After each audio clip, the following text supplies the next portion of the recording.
रमा शब्द है, सु विभक्ति लाते हैं, रमासु हुआ। अब यहाँ पर सु में उकार की इत संज्ञा लोप, जैसा कि मैंने कहा उपदेश नासिक, इस सूत्र को आप जानते हैं, इत संज्ञा तस्सिलो पस्सिलो, स बचेगा, रमा स हुआ। अब इस सकार को हल्न्याभ्यो दीर्घा श्रुति से पृक्तम हल, हलंत न्यंत और आवंत से परे श्रुति से संबंधी अप्रयुक्त हल को लोप हो। अप्रयुक्त एकाल प्रत्यय से एकल वाले प्रत्यय की अप्रयुक्त संज्ञा हो जाती है, तो यह एकल वाला प्रत्यय है, इसकी अप्रयुक्त संज्ञा होगी। और हल्न्याभ्यो दीर्घा श्रुति से पृक्तम हल से आवंत से परे अप्रयुक्त हल है स, इसका लोप हो जाता है। आपको यह बता दें, रमा यह आवंत कैसे हुआ। रमु क्रीडायाम धातु है, यहाँ पर नंदी ग्रही पचादिभ्यो ल्यूरिन से अच प्रत्यय होकर के रम बनता है और टाप प्रत्यय होने से रमा बन जाता है, तो आवंत है रमा, इससे स का लोप हो गया, रूप बन गया रमा। तो प्रथमा एक वचन में रमा, द्विवचन में रमा शब्द है, औ विभक्ति लाते हैं, रमा औ हुआ। अब यहां पर सूत्र आया औं आपह, आवंतात अंगात परस्य औंग स्यात्, आवंत अंग से परे औ को शी आदेश हो जाए। अब औं से औ और औट इन दोनों विभक्तियों की संज्ञा होती है, तो आवंत अंग से परे औ को शी हो जाएगा, रूप बनेगा, रमाशी हो गया। अब इस शी में शकार की संज्ञा लशकत धिते से और तस्य लोप से लोप कर देंगे, रमा ई, रमा ई हुआ। यहां पर आदगुण से गुण हो गया, अवर्ण से अच परे होने पर गुण हो जाएगा, गुण एकादेश होकर के रूप बन जाएगा रमे, रमा रमे। अब चलते हैं रमाह रूप बनाने के लिए।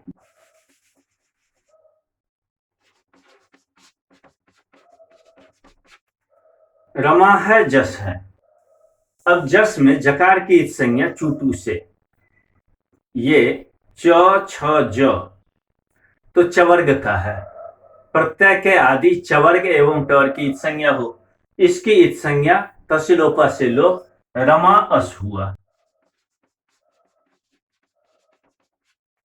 अब यहां पर अका सवर्ण दीर्घ से, अक से सवर्ण अच पर में होने के कारण सवर्ण दीर्घ हो गया, रूप बन गया रमास। और इस स को स रूप से रू में उकार की संज्ञा लोप, रमार बना। और इस रकार को खरवसानयोर विसर्जनीय, खरी अवसाने च रेफस विसर्ग, अवसान में, यह खर परे हो अथवा अवसान में र को विसर्ग कर देगा। विरामोवसानम कहता है, वर्णों के अभाव को अवसान संज्ञा हो, यहाँ र के बाद कोई वर्ण नहीं है, इसीलिए र की अवसान संज्ञा हुई, और अवसान होने के कारण इस र को विसर्ग कर देते हैं, रूप बन जाता है रमा। तो प्रथमा में आपने रूप देखा रमा, रमे, रमाह। अब रमाम बनाने के लिए चलते हैं। रमा शब्द है, अम विभक्ति लाते हैं, रमा है अम है, यहां पर सूत्र आया अमी पूर्व। अमी पूर्व कहता है अम परे होने पर पूर्व रूप एकादेश हो जाए, तो पूर्व रूप हो जाने पर आ के समान अ हो गया, रूप बन गया रमाम। औट विभक्ति में आपने औं आपह से औ को सी कर दिया था, रमे बनाया था, वैसे ही द्वितीय द्विवचन में भी रमे रूप बनेगा। और द्वितीय बहुवचन में रमा शब्द से सस विभक्ति लाते हैं, रमा शस हो गया। अब इस शकार को लशक पद्धति से इत संज्ञा लोप किया, रमा अस हुआ। अब सूत्र आया प्रथमयोः पूर्व सवर्णः, प्रथमा और द्वितीय संबंधी अच परे हो, तो यह द्वितीय का अच है, शस का अस है, तो ये होने पर पूर्व सवर्ण दीर्घ हो जाएगा। पूर्व में आ है तो आ के ही समान हो जाएगा। आ के समान दीर्घ हो जाएगा, तो आ का दीर्घ भी आ ही होगा, रूप बन जाएगा रमास। और इस सकार को रुत्त और विसर्ग कर देंगे, रूप बन जाएगा रमा।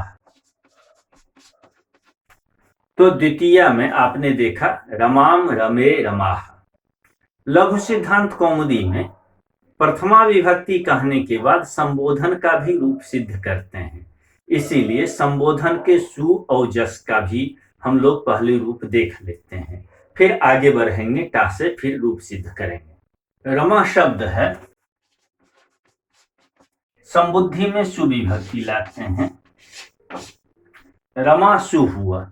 अब यहां सूत्र आता है संबुद्धौ च, कहता है आप एकार स्यात् संबुद्धौ, आवंत अंग को एकार हो जाता है संबुद्धि परे होने पर। यह आवंत अंग है, इसको एकार हो जाएगा, संबुद्धि का है सु, तो रूप बन जाएगा रमेशु।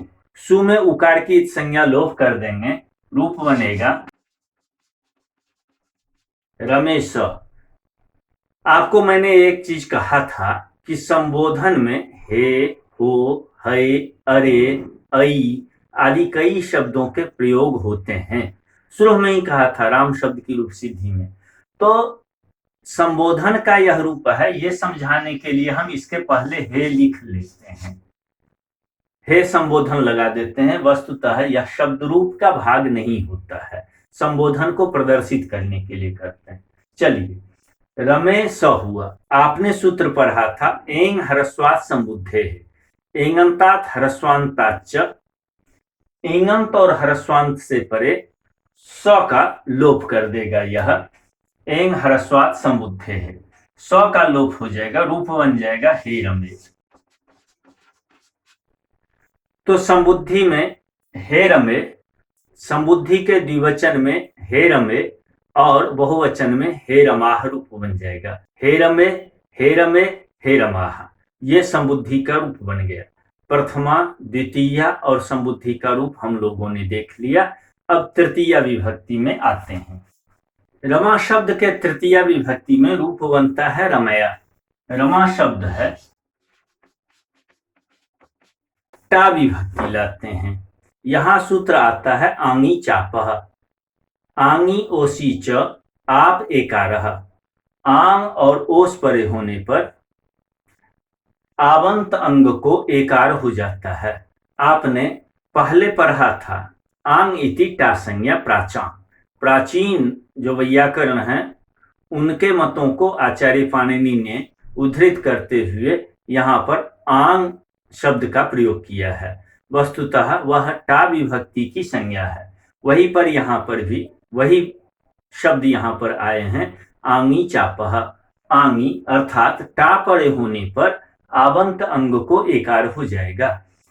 और एक ओस विभक्ति में भी होता है। पहले हम टा विभक्ति का रूप सिद्धि देख लेते हैं। आवंत अंग हुआ रमा, अलंत परिभाषा से अंतिम को हो जाएगा रमेटा हो गया। अब टकार चूटू, चवर्ग और टवर्ग की संज्ञा हो, टवर्ग में ट आता है, इसकी संज्ञा तस्लोप से लोप कर देंगे, रमे आ हो गया। अब यहां पर सूत्र आया एचो यवाया वह।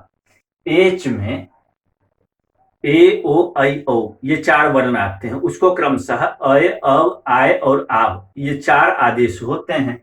तो ए को अय आदेश हो जाएगा, रूप बन जाएगा रम अय आ। इसको मिला देंगे सभी वर्णों को, मो अ य आ, तो अ मिल जाएगा मुंह में, तो हो जाएगा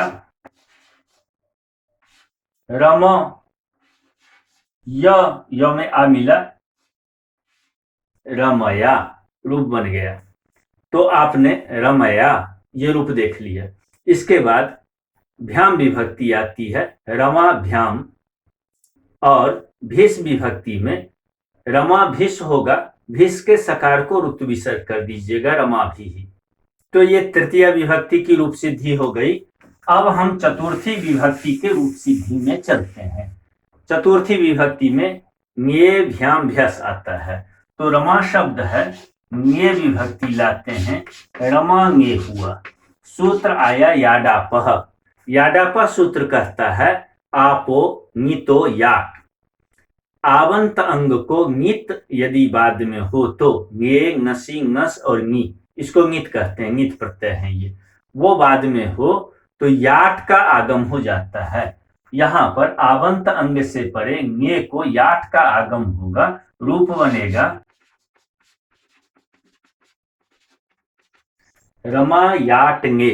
मैं यहां पर विभक्तियों को यूं ही लिखते हुए चलता हूं, आप यहां लोप भी पहले कर सकते हैं क्योंकि उसमें सुप्त धर्म रहता ही है। पहले कर लीजिए या बाद में कर लीजिए, जैसी सुविधा हो। तो रमा याट ङे हुआ। टकार की इत संज्ञा लोप कर देते हैं हलंत्यम से।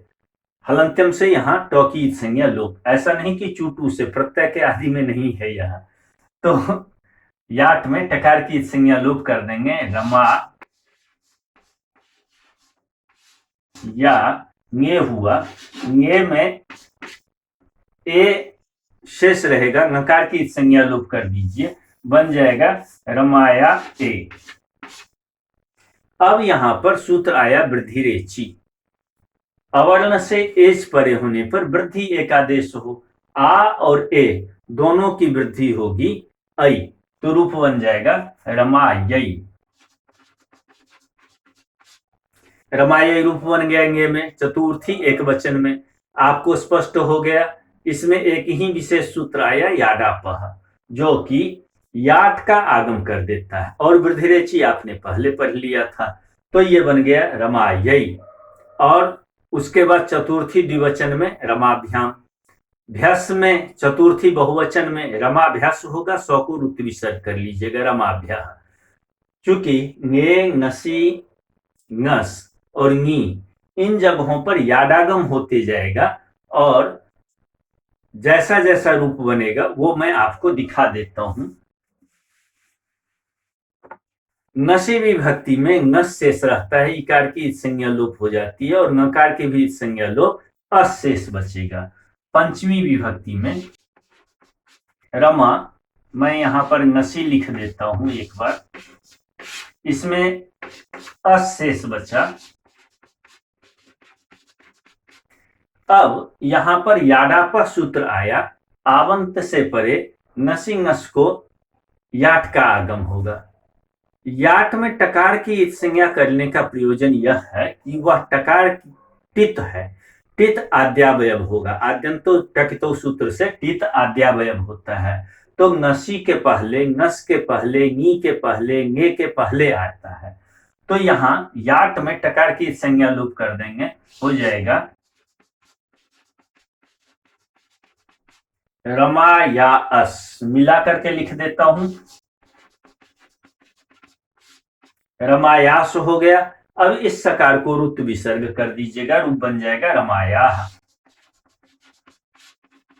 तो नसी में भी और नस में भी दोनों जगह पर, पंचमी और षष्ठी दोनों जगह पर रमाया रूप बनेगा। तो पंचमी विभक्ति में हुआ नसी में रमाया, और वहां पर दो जगह हुआ और तीन जगह भ्याम, तीन दो पांच हो गया। तो पांचवी विभक्ति जो है नसी, इसमें भी भ्याम द्विवचन में होगा, नसी भ्याम भ्यस।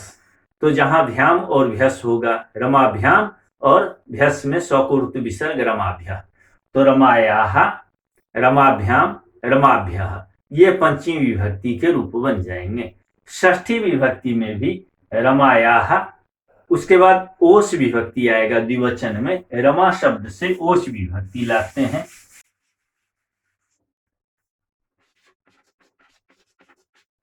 रमा ओस हुआ।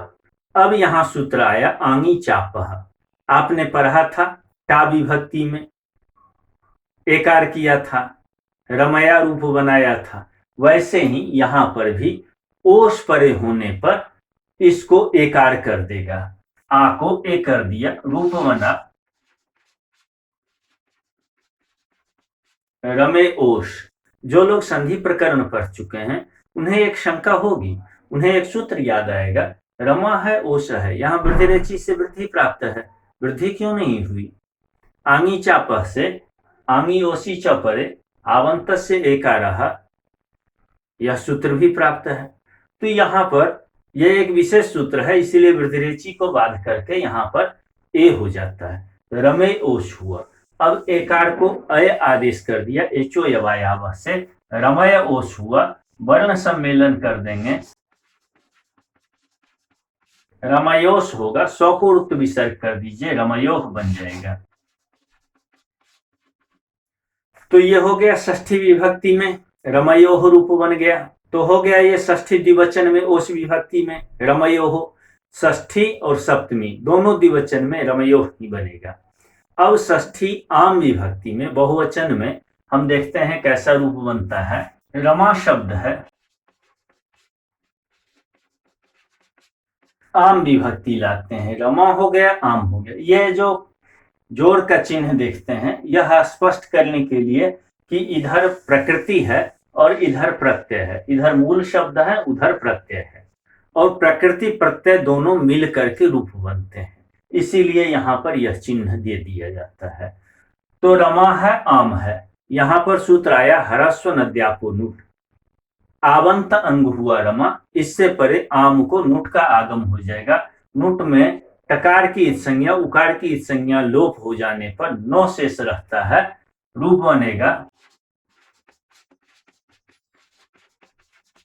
नौ और आम को मिला देते हैं एक साथ, रमा नाम हो गया। अब यहां आप याद कीजिए रामाणाम रूप बनाए थे, अट कुप्वांग नुम व्यवायेपी, अट कवर्ग पवर्ग आंग नुम, इन सबों के व्यस्त व्यवधान होने पर भी रेफ अथवा मूर्धन्य शकार से परे नकार को णकार करता है। अब यहाँ पर रेफ से परे पवर्ग का व्यवधान है, अट का व्यवधान है, इसके व्यवधान रहने पर भी नकार को णकार कर दिया, तो रूप बन गया रमाणाम। तो आम विभक्ति में रमाणाम रूप बना। रमयोह पहले ही आप सिद्ध कर चुके हैं। ङे विभक्ति में रमा शब्द है, ङे विभक्ति लाया, रमा ङे हुआ, रमा ङे हुआ। अब यहां पर ङेराम नद्यामनी भ्य से नी को आम हो जाता है, रूप बन जाएगा रमा आम। अब यहां पर स्थानीयवत भाव से आम में ङे का प्रत्ययत्व धर्म रहेगा, अतः याडापह से आम को याट का आगम हो जाएगा, रूप बनेगा याट में टकार की संज्ञा लोप कर लेते हैं, तो रमायाम रूप बन गया। परस्पर वर्ण संयोग कीजिए, रमायाम, रमयोह, और सुप में रमासु रूप बनाएंगे। सुप में पकार की संज्ञा हलंतिम से करके तस्लोप से लोप कर लेते हैं, रमासु हो गया। तो आपको पूरा रूप बन गया। एक बार आपको मैं रूप सुना दूं।